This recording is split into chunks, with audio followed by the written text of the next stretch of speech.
Welcome to our channel. ఈరోజు మనతో పాటు ఉన్నారండి homeo physician and psychologist doctor Jyothivani garu. So, మేడంతో ఈరోజు మనం ఎందుకున్నామంటే, చాలామంది మహిళలు అంటే వాళ్ళు ఏదైనా ఎవరైనా ఒక మాట అన్నా త్వరగా కుంగిపోతా ఉంటారు. సో, దాన్ని ఎక్కువ రియాక్ట్ అయ్యి సైకలాజికల్‌గా ప్రాబ్లమ్ తెచ్చుకుంటా ఉంటారు. బట్ మహిళలు అనేవాళ్ళు ఒక ఇంటిని ముందు నుండి నడిపించేవాళ్ళు. అలాంటి వాళ్ళు స్టేబుల్‌గా ఉంటేనే ఇల్లు కూడా బాగుంటదని చెప్పేసి అంటున్నారు. సో, మహిళలు ఎలా ఉండాలి? వాళ్ళ మనస్తత్వం ఎలా మార్చుకోవాలి? వాళ్ళ హ్యాబిట్స్ ఎలా ఉండాలి? ఈ విషయాలన్నీ మేడం ద్వారా తెలుసుకుందాం. నమస్తే మేడం. నమస్తే అండి. మేడం మహిళలు అనేవాళ్ళు సో, ఎవరు ఏమన్నా కూడా సో, వాళ్ళు వాళ్ళు స్టేబుల్‌గా ఉండగలిగితే ఆ ఇల్లు చాలా హ్యాపీగా ఉంటది అంటున్నారు. సో, ఎలా వాళ్ళంతకు వాళ్ళు ఓన్ చేసుకొని మార్చుకోగలగాలి? ప్రతి ఒక్కరి జీవితంలో ఏదో ఒక సవాలు ఉంటదండి. అయితే మహిళల జీవితంలో మాత్రం అటు కుటుంబంలోని, వర్క్ విషయంలోని, బంధాలతోని, పిల్లలతోని ప్రతి బాధ్యత తీసుకుంటూ, ఆ బాధ్యతని ఎదుర్కొంటూ ఎలాగో ఒకలాగా దాని నుంచి బయటపడాలి. అది కూడా ఏంటి భావోద్వేగంగా అంటే ఎమోషనల్‌గా చాలా స్టేబుల్‌గా ఆ సిట్యుయేషన్‌ని మనం ఫేస్ చేసుకుంటూ వెళ్ళాలి. ఓకే. మహిళలకి అదొక పెద్ద క్వెషనే. Yes madam. సో, దీన్ని ఎలా ఎదుర్కోవాలి అంటే, నేను చిన్న చిన్న టిప్స్ కొన్ని ఉన్నాయండి. డెఫినెట్‌గా మనం డిస్కస్ చేసుకుందాం. బేసికల్లీ 5 మేజర్ టిప్స్ ఫాలో అయితే ప్రతి మహిళ కూడా ఎమోషనల్లీ చాలా స్టేబుల్‌గా ఉండగలుగుతామండి. మొట్టమొదట ఏంటంటే ఎమోషనల్ కంట్రోల్. ఓకే. ఏ ఎమోషన్ అయినా అది కోపం అవ్వచ్చు, ఆందోళన అవ్వచ్చు, ఆనందం అవ్వచ్చు. రావడం అన్నది ప్రతి ఒక్కరికి కామన్ కండిషన్ అది. జెంట్స్‌కి వస్తది, ఫిమేల్స్‌కి వస్తది, పెద్దవాళ్ళకి, చిన్న పిల్లలకి అందరికీ ఏ ఎమోషన్ రావడమైనా అది కామన్ కండిషన్. అయితే ఆ ఎమోషను మన కంట్రోల్‌లో ఉండాల. మనం ఎమోషన్ కంట్రోల్‌లోకి వెళ్ళకూడదు. ఓకే. అది మనల్ని ఆ కోపం గానీ, ఆ ఆందోళన గానీ మనల్ని కంట్రోల్ చేసేటట్టు ఉండకూడదు. సో, అక్కడ ఎమోషనల్ కంట్రోల్ అన్నది చాలా ఇంపార్టెంట్. ఒకవేళ కోపమే వచ్చిందనుకోండి, ఎప్పుడు ఎక్కడ వాడాలి అన్న కంట్రోల్ ఉన్నదంటే ఏ ఫీమేల్ అయినా కూడా 100% ఆ సిట్యుయేషన్‌ని జయించగలరండి. అదే కదా మేడం. మీరు చెప్పినట్టయితే ఆ ఎమోషన్‌ని కంట్రోల్ చేసుకొని ఎక్కడో ఒక చోట యూజ్ చేయాలి. అది భర్త దగ్గర యూజ్ చేస్తే సరిపోతుందా మేడం? ఆబ్వియస్లీ అంటే ఇంట్లో ఫిమేల్‌కి బయట సమాజంలో, వర్క్‌లో ఎంత ఒత్తిడితో ఉన్నా కూడా ఈజీగా, చులకనగా అంటే ఏమన్నా పడేది భర్త, రెండోది పిల్లలు. ఎందుకంటే అప్పుడు అనేసినా కూడా రేపు మళ్ళీ అలా కాదండి సారీ అని చెప్పేసుకోవాలి మనం. కృతజ్ఞత ఉండాలి, సేమ్ టైమ్ ఎక్స్‌క్యూజ్ చేయడం కూడా ఉండాలి. అప్పుడు ఇచ్చిపుచ్చుకోవడాలన్నది జరుగుతుంది. హస్బెండ్ నువ్వు తిట్టేసినా కూడా పడతారు, పిల్లలు కూడా భరిస్తారు. సో, నెక్స్ట్ సెకండ్ టిప్ ఏంటి మేడం? మన మనసు చల్లగా ఉండాలంటే ఏం చేయాలండి? అలా అని చెప్పి వెళ్ళి ఫ్రిడ్జ్‌లో పెట్టాలా మనసు అని అడగకండి. చల్లనీళ్ళు తాగితే సరిపోతుందా మేడం? అయితే దానికోసం ఫస్ట్ టిప్ ఏంటంటే 10 మినిట్స్ డైలీ ఏదైనా కంఫర్టబుల్ టైం చూసుకొని డీప్‌గా ఇన్‌హేల్ చేయడం, డీప్‌గా ఎక్స్‌హేల్ చేయడం. 10 నిమిషాలు మీకోసం మీరు ఆ డీప్ బ్రీత్ చేసి స్పెండ్ చేయండి. మరి రెండవది చిన్న చిన్న విషయాలకు కూడా కృతజ్ఞత చూపించండి. ఇంట్లో హస్బెండ్‌తో అవ్వచ్చు, అమ్మతో అవ్వచ్చు, అత్తగారితో అవ్వచ్చు.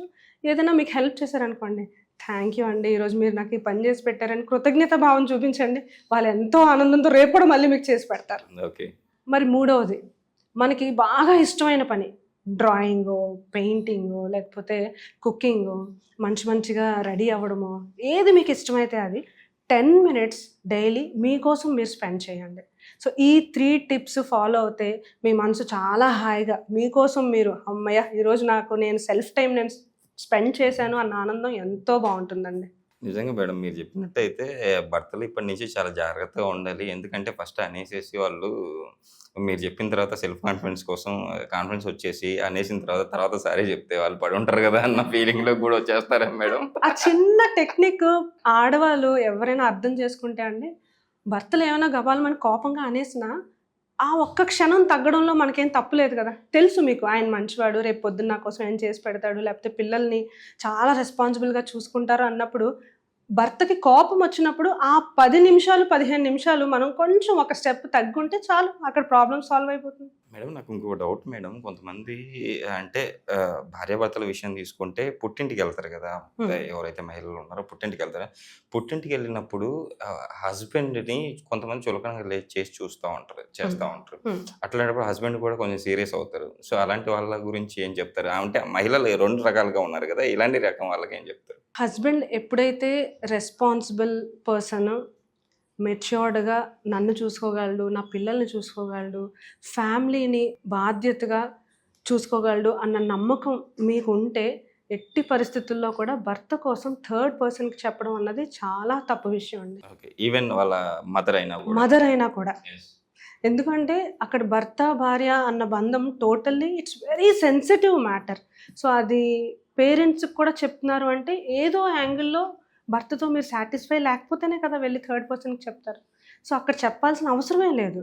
లేదు మీకు హస్బెండ్తో ఏమైనా ప్రాబ్లం ఉంది అంటే డైరెక్ట్ అవ్వండి. ఏమండి మీరు ఈరోజు చేసిన పని నాకు నచ్చలేదు, లేకపోతే ఎందుకు మీరు ఇలా చేశారు, అక్కడ డిస్కషన్, మ్యూచువల్ డిస్కషన్, అది చాలా సీక్రెటివ్గా ఉండాలి, సెన్సిటివ్గా ఉండాలి, లో టోన్లో ఉండాలి. అప్పుడు అక్కడే మీకు సార్ట్అవుట్ అయిపోతుంది. అరే నా భార్య ఇంకొక వ్యక్తి వరకు వెళ్లకుండా ఇక్కడే సార్ట్అవుట్ చేసుకుంటుందంటే ఎంతో నన్ను నమ్మి వేరే అంటే పుట్టినింటి నుంచి నా దగ్గరికి వచ్చి ఎంత సెన్సిటివ్గా ఎమోషనల్గా ఉంది. సో నేను తను ఎలా అయినా మంచిగా చూసుకోవాలి అని ఇంకా తనకి రెస్పాన్సిబిలిటీ పెరుగుతుందండి. మేడం ఇప్పుడు మహిళల గురించి మనం మాట్లాడుతున్నాం కాబట్టి ఆ థర్డ్ టిప్ కూడా మన ప్రేక్షకుల కోసం. డెఫినెట్గా అండి. సపోర్టివ్ సిస్టమ్ అంటే ఎవరైతే బాగా మనకి ఒక కన్సోలేషను లేకపోతే అమ్మయ్య ఈ పర్సన్కి నేను ఈ విషయం చెప్పుకుంటే ఇంకొకరి దగ్గరికి వెళ్ళదు అని కాన్ఫిడెన్షియల్గా మెయింటైన్ చేసే వ్యక్తి ఎవరో ఒకరు ఉంటారు మన ఫ్యామిలీలో. అది మన మదర్ అవ్వచ్చు, లేకపోతే మన సిబ్లింగ్ అంటే బ్రదరో సిస్టరో అవ్వచ్చు. అలాంటి వాళ్ళకి మనకి ఏమైనా సమస్య వచ్చినప్పుడు, అంటే ఏమైనా సెట్ బ్యాక్స్ వచ్చినప్పుడు, నెగిటివ్ ఈవెంట్స్ ఏమైనా జరిగినప్పుడు, లేకపోతే మీ హస్బెండ్తో మీకు ఏమైనా డిస్టర్బెన్స్ వచ్చినప్పుడు ఒకే ఒక వ్యక్తి, బాగా మీరు నమ్ముకున్న వ్యక్తికి వెళ్ళి చెప్పండి. సో ఇలా ఇలా జరుగుతుంది, ఏం చేస్తే బాగుంటుంది అని ఒక సజెషన్ అడుగుతారు. ఓకే. వాళ్ళు మీకు డెఫినెట్గా సజెషన్ ఇవ్వలేకపోయినా ఒక కన్సోలేషన్, అలా కాదు ఇలా అయ్యి ఉంటుందిలే, ఇలా చేద్దాము అని చెప్తారు. దాని నుంచి మీకు డెఫినెట్గా ఒక ఐడియా వస్తుంది. ఇప్పుడు మీకున్న ఒపీనియన్ ఈ ఐడియాని మ్యాచ్ చేసుకొని ఏమైనా వర్కౌట్ చేసుకుంటే సాల్వ్ అవుతుంది అనుకుంటే అప్పుడు దాన్ని ఇంప్లిమెంట్ చేయండి. ఇదే విషయాన్ని మీరు 10 మందికి 20 మందికి చాటించుకొని చెప్పుకొని ఆ సెన్సిటివ్ మ్యాటర్ని డిస్టర్బ్ చేసుకొని మీ బంధాలని డిస్టర్బ్ చేయొద్దండి. సో ఐదర్ బాగా నమ్ముకున్న ఒకే ఒక వ్యక్తికి, లేకపోతే క్రాస్ చెక్ చేయడానికి మిమ్మల్ని మీరు క్రాస్ చెక్ చేసుకోండి, అంతే. మేడం ఫోర్త్ సెల్ఫ్ కేర్ అంటే మిమ్మల్ని మీరు ఎంత బాగా చూసుకుంటున్నారు, మీకు మీరు ఎంత టైం స్పెండ్ చేస్తున్నారు డైలీ అన్నది ఒకసారి చెక్ చేసుకోండి. సో మీకు మీరు అంటే మీ మనసు మీ శరీరం వేరు కాదు, రెండిటిని మనం విడదీయలేం. సో మనసు హ్యాపీగా ఉండాలి, శారీరకంగా హ్యాపీగా ఉండాలి. ఎప్పుడైతే మనం ఇమోషనల్లీ స్టేబుల్గా ఉంటామో ఫిజికల్లీ కూడా అంత హెల్తీగా వెల్బీయింగ్తో ఉంటామండి. సో సరైన నిద్ర, కడుపు నిండా మంచి పౌష్టిక ఆహారం, అలాగే ఎక్సర్సైజ్, ఈ 3 చేయగలిగితేనే మన మనసు బ్యాలెన్స్డ్ స్టేట్లో ఉంటుంది, అలాగే ఫిజికల్లీ కూడా మనం వెల్ బీయింగ్ స్టేట్తో ఉంటాం. మేడం లాస్ట్ అండ్ ఫైనల్ రహస్యం మన మహిళా ప్రేక్షకులకు తెలియజేస్తే. పాజిటివ్ థింకింగ్ అండి. ప్రతి ఒక్క మహిళలో పాజిటివ్ థింకింగ్ అన్నది చాలా ముఖ్యమైనది. మనకి ఏదైనా నెగిటివ్ ఈవెంట్స్ జరిగాయి, లేకపోతే మీకు ఇష్టమైంది జరగలేదు, మిమ్మల్ని ఎవరు అర్థం చేసుకోలేదు, అత్తగారో మామగారో హస్బెండో లేకపోతే పిల్లలో మీరు ఎంత పని చేస్తున్నా కూడా మిమ్మల్ని పట్టించుకోలేదు, గబాల్మని ఏదో మాట అనేసారు.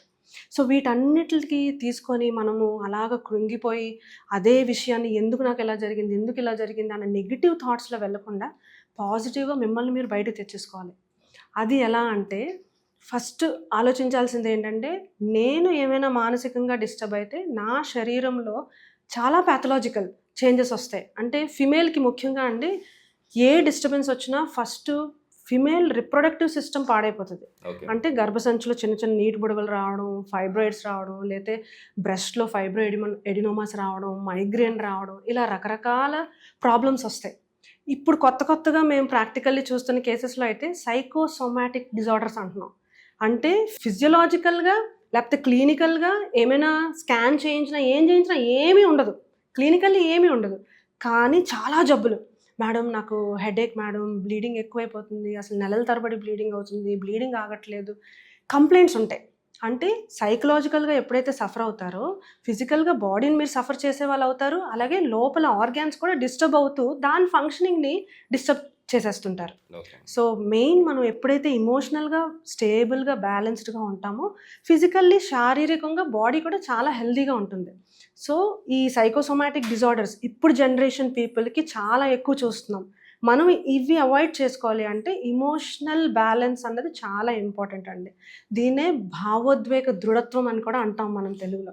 సో ఎంత మనం ఇమోషనల్లీ స్టేబుల్గా ఉండగలుగుతామో శారీరకంగా ఏ సమస్యలు రాకుండా బ్యాలెన్స్డ్ స్టేట్లో ఉంటాం.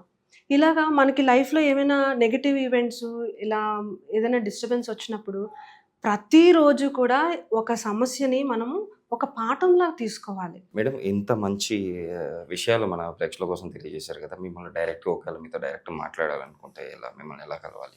నేను యాక్చువల్లీ స్పర్శ హోమియో కేర్ అని చెప్పి ఒక క్లినిక్లో లాస్ట్ 18 ఇయర్స్ నుంచి చేస్తున్నామండి. మనం వైజాగ్ క్లినిక్లో ఉంటాను నేను. ద్వారకా నగర్ 5th లైన్లో వైజాగ్లో ఉంటాము.